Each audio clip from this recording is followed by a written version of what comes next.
The desire to have our parents close to us, especially as they age, is a deeply universal sentiment. Many Indians who move abroad for work or a new life often dream of bringing their parents to live with them. This dream hinges on a complex web of immigration rules, specifically those concerning dependent visas. Typically, these visas are straightforward for spouses and minor children. They are considered the core family unit in most immigration systems. However, when it comes to sponsoring parents, the path is often far more complicated and varies dramatically from one country to another.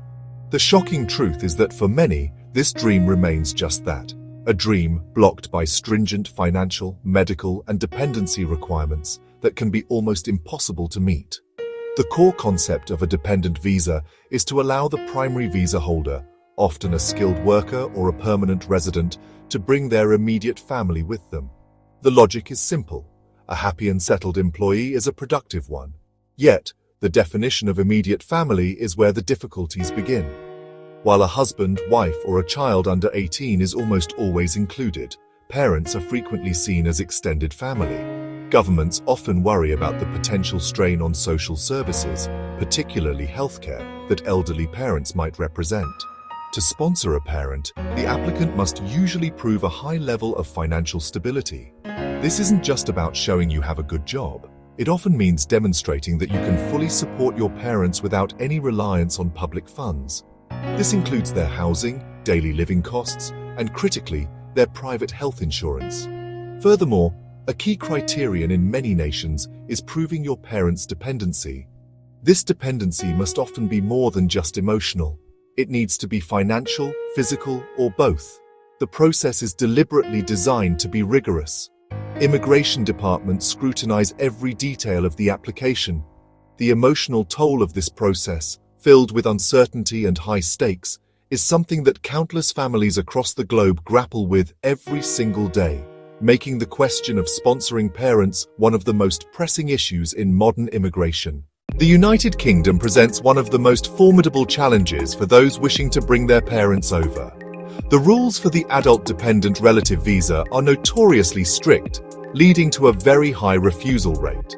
To be successful, an applicant must demonstrate that their parent requires a level of long-term personal care due to age, due to illness, due to disability that is not available or affordable in their home country.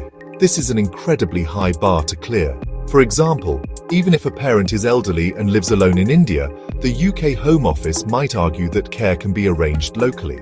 The financial requirements in the UK are equally demanding.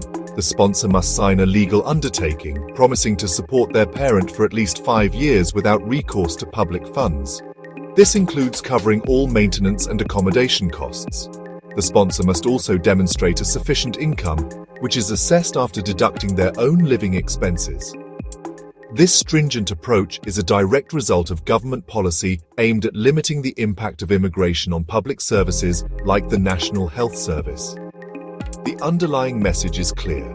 Bringing your parents to the UK is considered a privilege for the very few who can prove exceptional circumstances, not a right. Across the Channel, the situation in Europe is a mixed bag, with policies varying significantly from one European Union country to another. Germany, for instance, generally restricts family reunification for parents to exceptional cases of undue hardship. This is a vague term that is interpreted very strictly. An applicant would need to show a truly severe situation, such as a parent having a serious medical condition with no one at all to care for them in India. Simply being elderly and lonely is not considered sufficient grounds. The focus, much like in the UK, is on preventing a burden on the state's social welfare system, making the process difficult for the average skilled worker. However, some European countries offer slightly more lenient pathways. Spain and Italy have provisions for sponsoring dependent parents, though the financial requirements remain a key hurdle. In Spain, a sponsor must prove they have adequate housing and a stable income to support the entire family. They must also show that the parent is financially dependent on them. Similarly, Portugal's family reunification laws can include parents, provided the sponsor can demonstrate sufficient financial resources. While still challenging, these southern European nations tend to have a more inclusive definition of family, offering a glimmer of hope compared to the near impossible standards set by countries like the UK and Germany. Canada is often seen as a beacon of hope for immigrants, and its approach to sponsoring parents reflects this welcoming attitude. The country runs a popular parents and grandparents program. This program allows Canadian citizens and permanent residents to sponsor their parents for permanent residency. However, the demand for this program is immense, far exceeding the number of available spots each year. To manage this, the government uses a lottery system. Potential sponsors must first submit an interest to sponsor form online. Then, the Immigration Department randomly invites a certain number of these individuals to submit a full application. This element of chance means that even if you meet all the criteria, there is no guarantee you will be selected. For those who are invited to apply under the Parents and Grandparents program, the financial requirements are very specific. The sponsor must meet a minimum necessary income for 3 consecutive tax years.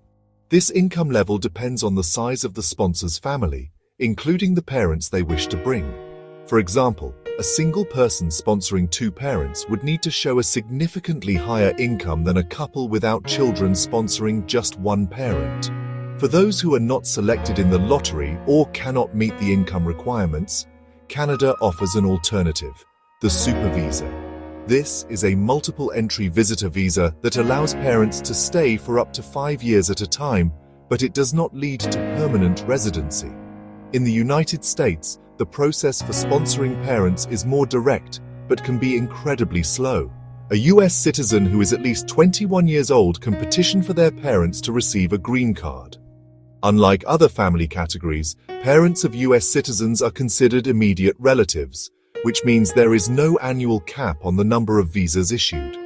This is a significant advantage, as it avoids the long waiting lists that plague other family-based immigration categories. The American system clearly prioritizes the bond between citizens and their parents, making it one of the more favorable options globally for family reunification. However, the key distinction is that this option is only available to U.S. citizens, not to green card holders. A permanent resident cannot petition for their parents. They must first become a U.S. citizen, a process that itself takes several years. Once the petition is filed by a citizen, the process involves proving the family relationship and the sponsor signing an affidavit of support. This is a legally binding contract with the U.S. government, promising to financially support the parents to ensure they do not become a public charge. While the path is clear, the timeline for processing can still be lengthy, often taking a year or more from start to finish. So let's talk about how things work in Australia, New Zealand, UAE, and Qatar. Narrator, VO. Australia offers several visa pathways for parents, but they're often known for having really long waiting times and, well, pretty high costs. Narrator, VO.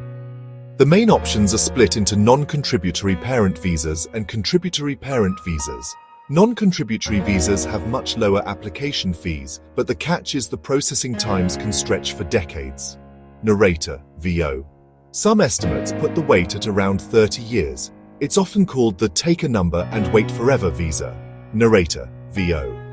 On the other hand, the contributory parent visa is more realistic, though super expensive. Applicants can pay over 47,000 Australian dollars per parent. That fee helps offset potential future healthcare costs, and it drastically reduces the waiting time to just a few years. Narrator, VO. Every parent visa applicant must pass a balance of family test. Typically, at least half of the parent's children must be living permanently in Australia. Narrator, VO. Example: if a parent has 2 children and only one is in Australia, they might pass. But if they have 3 children and only one is in Australia, they'd fail the test. Narrator, VO. Now, looking at New Zealand, things got extremely tough when the parent resident visa category was frozen in 2016. It reopened in 2020, but with much stricter rules. Narrator, VO. The new system requires sponsors to have a very high income, much higher than the median wage. A single person sponsoring one parent needs to earn twice the median income. A couple sponsoring parents has to earn 3 times the median income. Narrator, VO. These thresholds exclude the vast majority of residents. Plus, the government has capped visas at just 1,000 per year. Narrator, VO. Shifting to the Gulf, the UAE and Qatar have rules tied to employment and salary. Narrator, VO. In the UAE, an expatriate resident can sponsor their parents, but must meet a minimum salary requirement, often around 20,000 dirhams per month. Narrator, VO.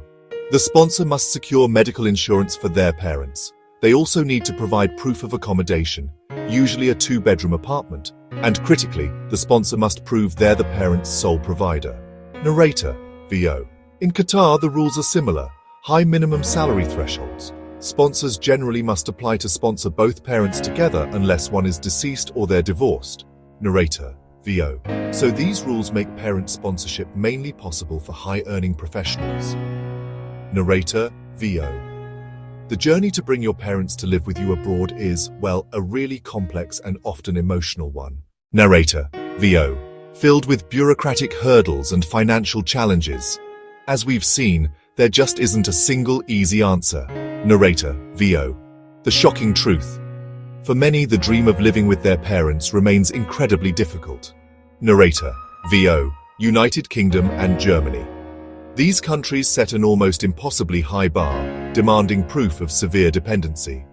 The long-term personal care required must be unavailable in the home country, a standard very few meet. Only a tiny fraction succeed. Narrator, VO.